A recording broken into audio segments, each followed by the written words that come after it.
Thank you, Mr. Secretary, and I appreciate you highlighting some of the things that we've been working on.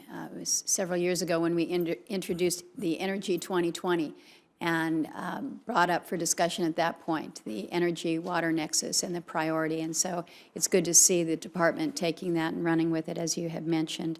Also, highlighting the public-private partnerships that Mr. Gates is leading up, the opportunity that many of us on this committee have had to sit down with him as well as you for further discussion there. So we appreciate that. I want to go a little more parochial and do my first round of questions focused on Alaska-specific initiatives. And again, thank you for coming to Bethel.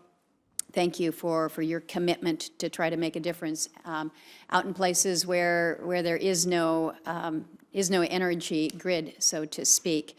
You mentioned at our field hearing that you recognize that the DOE Office of Indian Energy was understaffed and that you were intending to add new staff members to the Alaska office. Can you give me any update when we might expect to see additional staff put in place there?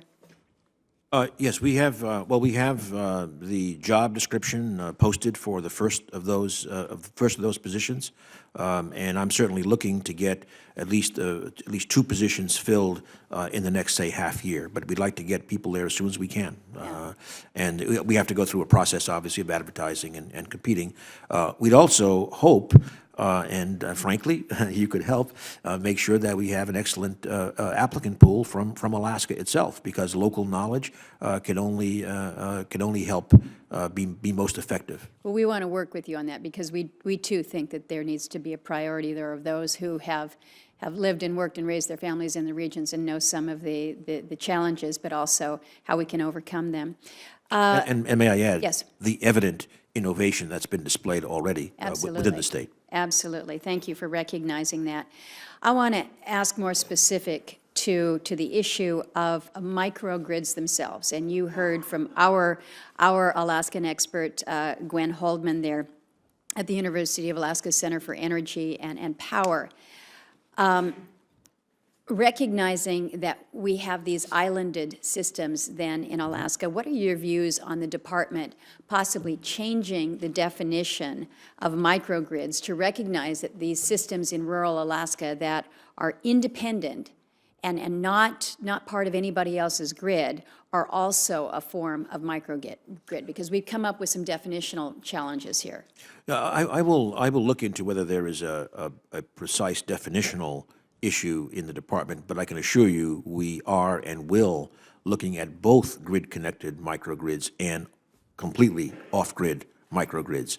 In fact, we are funding the Alaska Microgrid Partnership with three remote communities there.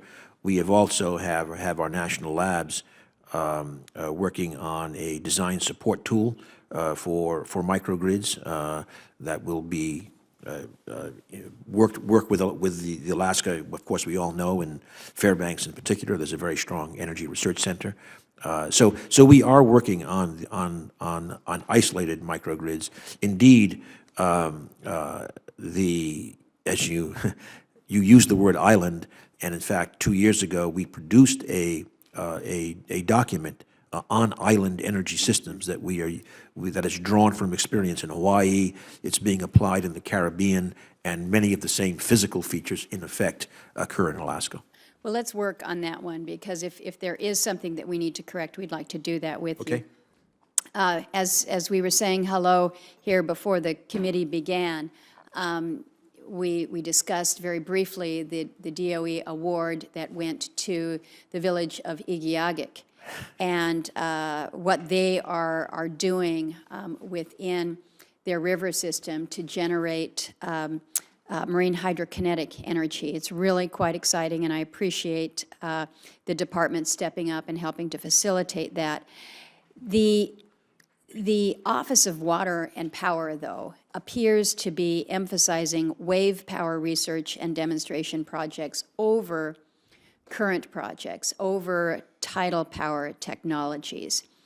Is that somehow purposeful? When you look at the budget, that's that's one of the conclusions that you're left to draw.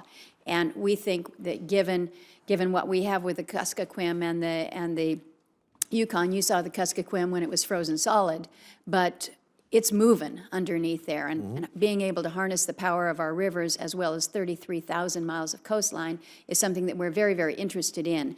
But am I incorrect somehow in my observation that the emphasis seems to be on wave power research? Well, we do have programs across all of the hydrokinetic and wave power.